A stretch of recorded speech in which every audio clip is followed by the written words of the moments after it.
నమస్కారం అండి. నా పేరు పద్మావతి. మేము కంకిపాడు నుంచి వచ్చాము. నేను సార్ గారి దగ్గర కోర్టు సమస్య వచ్చానండి. ఆ సమస్య పేరు కరెక్షన్ చేశారు. కోర్టు సమస్య తీరిపోయింది. మా పిల్లలకు కూడా ఇప్పించామండి. ఇద్దరు మంచి ఉద్యోగాలు చేసుకుంటున్నారు పిల్లలిద్దరు. ఇంకా ఇద్దరు ముగ్గురు తీసుకొచ్చాను. అందరికీ బాగుంది. సంతానం, వివాహ సమస్యలు, ఆరోగ్య సమస్యలు, చదువుల్లో కూడా ముందు వచ్చారండి చాలామంది.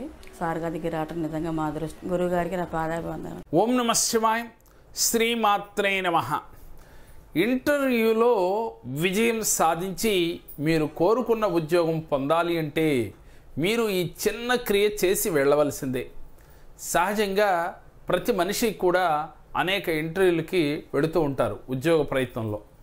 వెళ్ళినప్పుడు కొన్నిసార్లు విజయం అపజయం అనేది సహజంగా వస్తూ ఉంటుంది. కానీ మనం వెళ్ళిన ఇంటర్వ్యూలో విజయం పొందాలి అంటే అక్కడ మిమ్మల్ని ఇంటర్వ్యూ చేసిన అధికారులకి మీ పైన మనసు కలగాలి అంటే మీకు అనుకూలంగా మీకు వారు అడిగిన క్వశ్చన్లకి మీరు జవాబు చేసి దాంట్లో మీరు సెలెక్ట్ అవ్వాలి అంటే ఇలాంటి క్రియలు నమ్మకంతో ఆచరించాలి. ఈ మంత్రాన్ని మనసులో చదువుకుని వెళ్ళాలి. ఓం శర్మణే నమః, ఓం శర్మణే నమః అనే మంత్రాన్ని మీరు చక్కగా 21 సార్లు ఉత్తరం దిక్కు తిరిగి మనస్సులో తలుచుకుని లేదా జపించి ఈ మంత్రం చేసుకుని మీరు ఉద్యోగ ప్రయత్నానికి అంటే ఇంటర్వ్యూకి వెళ్ళేటప్పుడు వెళ్ళాలి. మీ ఇంటి దైవాన్ని మనసులో స్మరించుకుంటూ ఉండాలి. ఇలా చేయటం వల్ల మీకు అనుకూలంగా ఇంటర్వ్యూ ఉంటుంది. ఇంటర్వ్యూ చేసేటప్పుడు మీకు కోరుకున్న ఉద్యోగం మీకు దక్కి తీరుతుంది. కాబట్టి ఇంకొక క్రియ ఏమిటంటే చక్కగా మీరు ఉద్యోగ ప్రయత్నం చేస్తున్నప్పుడే పెసలు దానం ఇవ్వండి.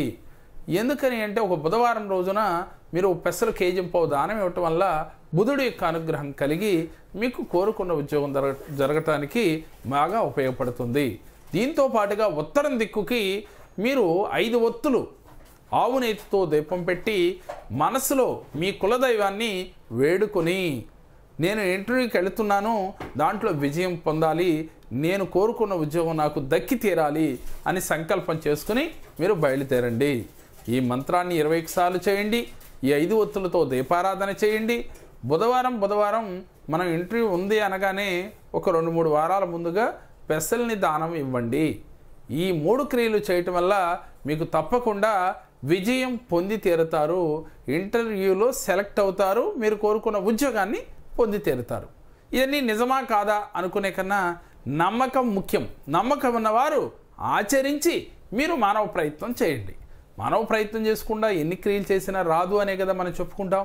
మీ ప్రయత్నం మీరు చేస్తూ దైవం యొక్క అనుగ్రహం కోసం ఈ ప్రయత్నం చేస్తే తప్పకుండా మంచి ఉద్యోగం వచ్చి తీరుతుంది. మేము చెప్పిన ఈ వీడియో మీకు నచ్చినట్లయితే లైక్ చేయండి, మీ ఫ్రెండ్స్కి షేర్ చేయండి. మా మరిన్ని వీడియోలు మీరు చూడాలి అంటే మా JKR జెమ్ టీవీ, మా JKR భక్తిని సబ్స్క్రైబ్ చేసుకోండి. ఓం నమః శివాయ.